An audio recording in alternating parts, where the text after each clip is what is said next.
Hello friends, welcome back to Anvesha channel. आज हम लोग पढ़ेंगे हिंदी साहित्य के काल विभाजन में आधुनिक काल। आज हम लोग आधुनिक काल का अध्ययन करेंगे और आधुनिक काल का जो समय सीमा है 1900 ईस्वी से वर्तमान समय तक, मतलब 1900 ईस्वी से अब तक। ठीक है, सबसे पहले हम आधुनिक काल का परिचय देखते हैं। हिंदी साहित्य का आधुनिक काल विक्रमी संवत 1900 से आज तक माना जाता है। ठीक है, भारतीय इतिहास का आधुनिक काल 19वीं सदी से, ठीक है, 19वीं शताब्दी से प्रारंभ होता है। साहित्य में आधुनिक काल का प्रारंभ भारतेंदु युग से होता है। ठीक है, मतलब ऐसा माना जाता है कि आधुनिक काल का प्रारंभ भारतेंदु युग से हुआ है। ठीक है, आचार्य शुल्क ने आधुनिक काल की जो समय सीमा है वो 1843 ईस्वी से 1927 तक मानी है। ठीक है, देखिए आचार्य शुल्क ने विक्रमी संवत 1900 क्या है, विक्रमी संवत। ठीक है, अगर हम इसको ईस्वी में चेंज करेंगे तो 57 माइनस करेंगे। ठीक है, तो इसका सन क्या हो जाएगा, 1843 से 1927 ईस्वी। ठीक है, अब हम लोग आधुनिक काल का नामकरण देखेंगे। आधुनिक काल का नामकरण बहुत सारे विद्वानों ने मतलब आधुनिक काल को अलग अलग नामों से पुकारा है। ठीक है, चलिए देखते हैं। आचार्य रामचंद्र शुक्ल ने इसे गदकाल कहा है। मिश्र बंधु ने इसे वर्तमान काल कहा है। ठीक है, अब राम कुमार वर्मा, डॉक्टर नगेंद्र, हजारी प्रसाद द्विवेदी, गणपति चंद्रगुप्त, ये सभी ने इसे आधुनिक काल कहा है। ठीक है, आगे देखिए। पृथ्वीनाथ काल कुलश्रेष्ठ ने इसे साहित्य काल कहा है। श्याम सुंदर दास ने इसे नवीन विकास काल कहा है और डॉक्टर नमवर सिंह ने इसे उन्मीस काल या समीक्षा काल कहा है। डॉक्टर सुरेश वर्मा ने इसे आलोचन काल कहा है और निराला, ठीक है, सूर्यकांत त्रिपाठी ने इसे सामान्य काल कहा है। ठीक है, और शंभुनाथ सिंह ने निबंध काल कहा है और राम विलास शर्मा ने नव जागरण काल कहा है। ठीक है, तो सबसे ज्यादा सर्वमान्य कौन सा है, आधुनिक काल। ठीक है, क्योंकि इसमें बहुत सारे विद्वानों ने इसका समर्थन दिया। ठीक है, तो पूरा सर्वमान्य क्या हो गया, ये आधुनिक काल। अब हम लोग देखेंगे कि आधुनिक काल का आरंभ कहाँ से होता है। ठीक है, सबसे पहले हम लोग देखते हैं कि 1850 में भारतेंदु जी का जन्म हुआ। ठीक है, तो इसमें भारतेंदु जी का जन्म 1850 में हुआ और विद्वानों का मत है कि तभी से ही आधुनिक काल प्रारंभ हो गया। ठीक है, तो ऐसा कौन कहते हैं, गणपति चंद्रगुप्त मानते हैं कि 1850 से आधुनिक काल का प्रारंभ हो गया था। ठीक है, दूसरा देखिए, यहाँ पे लिखा हुआ है कि 1850 ईस्वी से प्रारंभ। ठीक है, आधुनिक काल के अग्रदूत किसे कहा गया, भारतेंदु जी का। ठीक है, और उनके जन्म वर्ष से ही आधुनिक काल का प्रारंभ माना जाता है। ठीक है, दूसरा देखिए, 1857 ईस्वी से प्रारंभ। 1857 ईस्वी में क्या हुआ था कि भारत का प्रथम स्वतंत्रता संग्राम की लड़ाई हुई थी। ठीक है, तो यह इसी क्रांति से आधुनिक काल का आरंभ माना जाता है। ठीक है, तो ऐसा कौन मानते हैं, डॉक्टर नगेंद्र और डॉक्टर बचन सिंह। आगे देखिए, 1868 ईस्वी से प्रारंभ। ठीक है, तो यहाँ पे भारतेंदु जी का सर्वप्रथम पत्रिका कवि वचन सुधा का प्रकाशन इसी वर्ष हुआ था। ठीक है, तो 1868 में भी विद्वानों का मत है कि आधुनिक काल का आरंभ हुआ था। ठीक है, तो ऐसा कौन मानते हैं, आचार्य रामचंद्र शुक्ल। अब हम लोग नोट देखते हैं कि 1843 और 1868 ईस्वी के बीच, ये दोनों के बीच 25 वर्षों में हिंदी साहित्य संघर्षशील अवस्था में थी। ठीक है, इस अवधि को हिंदी साहित्य का संक्रांति काल कहा जाता है। ठीक है, मतलब इन दोनों के बीच जो 25 वर्ष का अंतराल है उसे ही हिंदी साहित्य में संक्रांति काल कहा जाता है। ठीक है, देखिए कोई भी काल एकदम से खत्म नहीं हो जाता है। ठीक है, आधुनिक काल से पहले रीति काल था, तो रीति काल का भी प्रभाव था और आधुनिक काल मतलब शुरुआत तो हो रहा था। ठीक है, तो इन दोनों के बीच के काल को ही संक्रांति काल कहा जाता है। ठीक है, जैसे यहाँ पे देखिए रीति काल का प्रारंभ रीति काल का भी प्रभाव था, आधुनिक काल की शुरुआत भी मतलब होने लगा था। ठीक है, तो इन दोनों का मिला जुला रूप संक्रांति काल कहलाता है। ठीक है, अब देखिए आधुनिक काल का उप विभाजन। सबसे पहले भारतेंदु युग आया। ठीक है, इसे पुनर्जागरण काल भी कहा गया, नवजागरण काल भी कहा गया। उसके बाद द्विवेदी युग आया, इसे जागरण सुधार काल कहा गया। फिर छायावाद।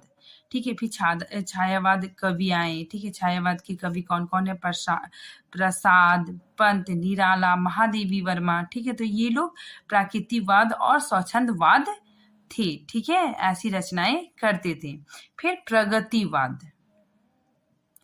प्रगतिवाद, साम्यवादी युग। ठीक है, समाजवादी, यथार्थ परख काव्यधारा। ठीक है, तो इसमें ऐसी रचनाएं लिखी गई जो मतलब एज इट इज समाज में जो हो रहा है उसको मतलब सेम टू सेम उसी तरह कविताएं करना। ठीक है, उसी तरह समाज के सामने प्रदर्शन करना। ठीक है, तो प्रगतिवाद कविताओं की रचना हुई। फिर आया प्रयोगवाद। ठीक है, प्रयोगवाद के प्रवक्ता कौन थे? अज्ञेय। ठीक है, तो अज्ञेय युग था, इन्होंने तार सप्तक की रचना की। ठीक है, और 1943 से 1953 ईस्वी तक। ठीक है, फिर हिंदी नवगीत, ये 1960 से उसके उपरांत। अब हम लोग देखते हैं कि डॉक्टर बच्चन सिंह के अनुसार उप विभाजन। ठीक है, नवजागरण युग ये कब से मानते हैं? 1857 ईस्वी से 1920 तक। ठीक है, स्वच्छंदतावादी युग ये 1920 से 1938 ईस्वी तक। फिर उत्तर स्वच्छंदतावादी युग 1938 ईस्वी से अब तक। आधुनिकता की ओर प्रमुख कदम एवं घटनाएं। ठीक है, इसमें देखिए कि सामाजिक बुराई के खिलाफ उठाए गए कुछ कदम। सबसे पहले भारत में ईसाई धर्म का प्रचार प्रसार होने लगा। ठीक है, उसके बाद फिर हमारे समाज में बहुत सारी कुरीतियां थी। ठीक है, तो उसको भी सुधारने के लिए लोगों ने बहुत प्रयास किए। ठीक है, तो उस वक्त ब्रह्म समाज की स्थापना हुई। ठीक है, किसने किया? राजा राम मोहन राय जी ने। ठीक है, 1828 ईस्वी में। फिर प्रार्थना समाज की स्थापना हुई। ठीक है, उसके बाद फिर आर्य समाज की स्थापना हुई। आर्य समाज की स्थापना किसने की? स्वामी दयानंद सरस्वती ने। ठीक है, फिर रामकृष्ण मिशन की स्थापना हुई। ठीक है, तो इसकी स्थापना किसने की? स्वामी विवेकानंद ने। ठीक है, तो 1857 की क्रांति औद्योगिकरण था। ठीक है, और कांग्रेस पार्टी की स्थापना हुई।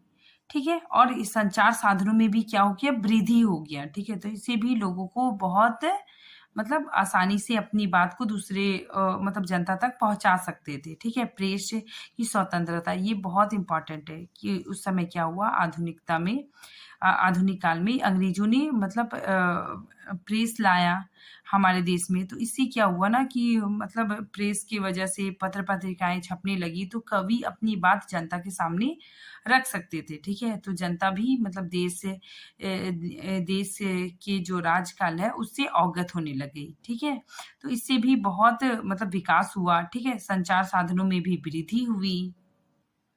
अंग्रेजी ढंग से स्कूल कॉलेजों की स्थापना हुआ। ठीक है, उससे भी नई चेतना जगी लोगों में। ठीक है, 1857 की क्रांति भारत का प्रथम स्वतंत्रता संग्राम ने देश में एक नई चेतना को जन्म दिया। ठीक है, तो ये क्रांति क्या हुआ? देश के लोगों में नई चेतना को जन्म दिया। ठीक है, आगे योसोफिकल सोसाइटी। ठीक है, इसने भी अहम भूमिका निभाई। ठीक है, तो ये कब हुआ था?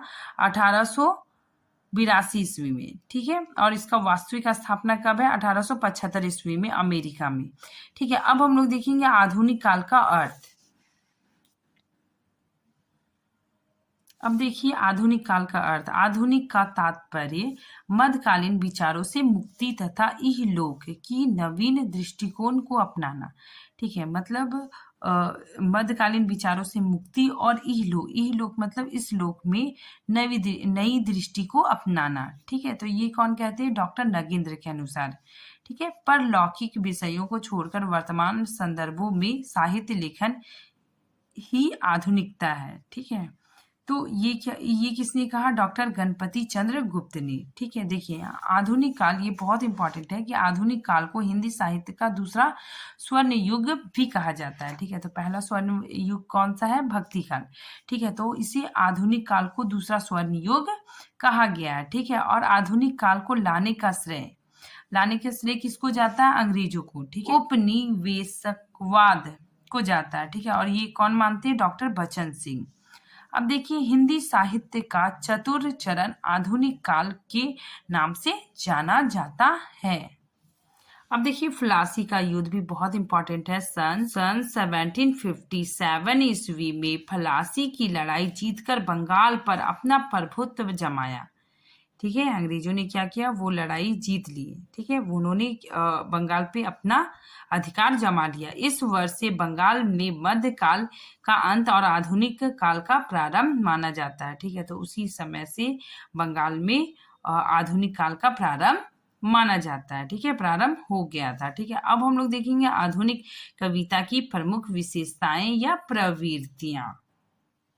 इसमें देखिए गद्य का विकास हुआ था। ठीक है, आधुनिक काल में क्या हुआ था? गद्य का विकास हुआ था। ठीक है, और इस युग में गद्य का विकास बहुत तेजी से हुआ था। ठीक है, इसीलिए इसे गद्य काल भी कहा जाता है। ठीक है, नेक्स्ट देखिए खड़ी बोली का विकास।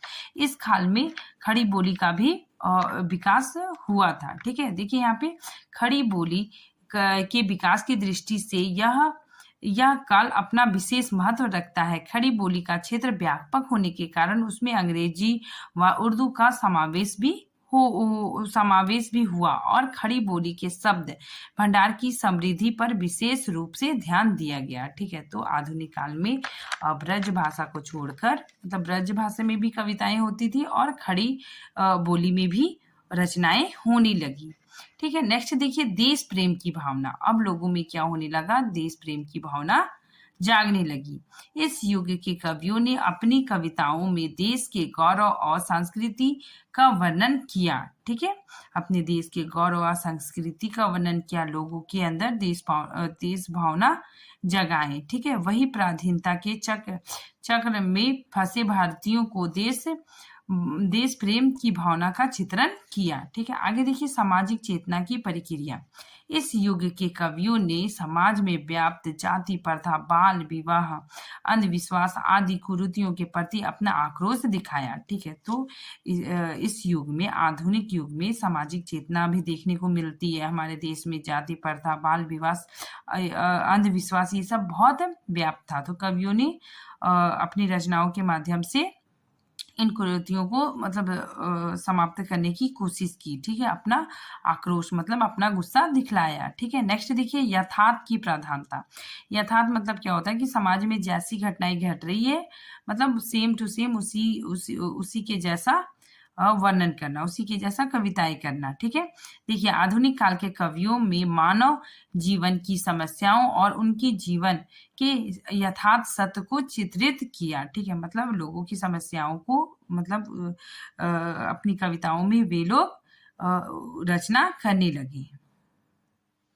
यहाँ भी देखिए यथार्थ का अर्थ होता है कि जैसा दिखाई दे रहा है। ठीक है, या फिर घटना घटित हो रही है उसी प्रकार का चित्रण करना ही यथार्थ कहलाता है। ठीक है, नेक्स्ट देखिए विभिन्न वादों का विकास। आधुनिक हिंदी कविता में छायावाद, प्रगतिवाद, प्रयोगवाद, स्वच्छंदतावाद, हालावाद, नई कविता का उदय हुआ। ठीक है, तो आधुनिक काल में क्या हुआ कि मतलब हर तरह की कविताएं रची जाने लगी। ठीक है, नेक्स्ट देखिए सामाजिक समानता का भावना। आधुनिक युग के कवियों ने आर्थिक और सामाजिक दृष्टि से समानता की भावना पर विशेष बल दिया। ठीक है, मतलब आधुनिक युग के जो कवि थे वे आर्थिक मतलब अमीरी गरीबी। ठीक है, सामाजिक मतलब ऊंच नीच की जो प्रथा जो फैली हुई थी उसको मतलब समानता। ठीक है, समानता की भावना पर विशेष बल दिया। ठीक है, नेक्स्ट देखिए शोषकों के प्रति विद्रोह। ठीक है, इस युग के कवियों ने मजदूरों, किसानों और समाज के पिछड़े दलित लोगों का शोषण करने वालों के प्रति आक्रोश एवं विद्रोह का भाव व्यक्त किया। ठीक है ना, शोषक मतलब जो शोषण कर रहे हैं। ठीक है, किसानों का जो शोषण करते थे जमींदार लोग। ठीक है, तो उन लोगों पे कवियों ने अपना मतलब विद्रोह का भाव दिखाया। ठीक है, उसके प्रति आक्रोश का भाव देखने को मिलता है उनकी कविताओं में। नेक्स्ट देखिए, शोषितों के प्रति सहानुभूति। जमींदारों और पूंजीपतियों द्वारा सताए गए मजदूरों और किसानों के प्रति सहानुभूति व्यक्त की। तो जो कवि थे, ठीक है, उस समय के जो रचनाकार थे, वे जमींदारों और पूंजीपतियों द्वारा सताए गए मजदूरों, ठीक है, किसानों के प्रति बहुत ही सहानुभूति व्यक्त करते थे। ठीक है, आगे देखिए, विविध शैलियों का प्रयोग। आधुनिक हिंदी कविता में प्रबंध काव्य। ठीक है, प्रबंध काव्य क्या होता है? जो मतलब बड़ा काव्य होता है। ठीक है, बड़े ग्रंथ।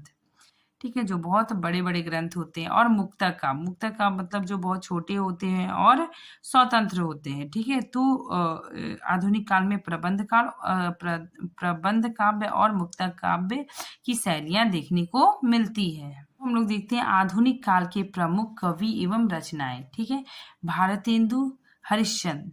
ठीक है, इनकी जो रचनाएं हैं, भारत दुर्दशा और भारत जननी। ठीक है, नेक्स्ट देखिए, मैथिली शरण गुप्त। इनकी रचना पंचवटी और भारत भारती। अयोध्या सिंह उपाध्याय, इन्होंने लिखा है प्रिया प्रवास और रस कलश। जयशंकर प्रसाद, ठीक है, इनकी जो रचना है कामायनी और आंसू। रामधारी सिंह दिनकर, ठीक है, इनकी जो रचना है कुरुक्षेत्र और हुंकार। और अज्ञे जी ने लिखा है आंगन के पार द्वार और हरी घास पर क्षण भर। ठीक है, बस इतना ही है। Thank you friends.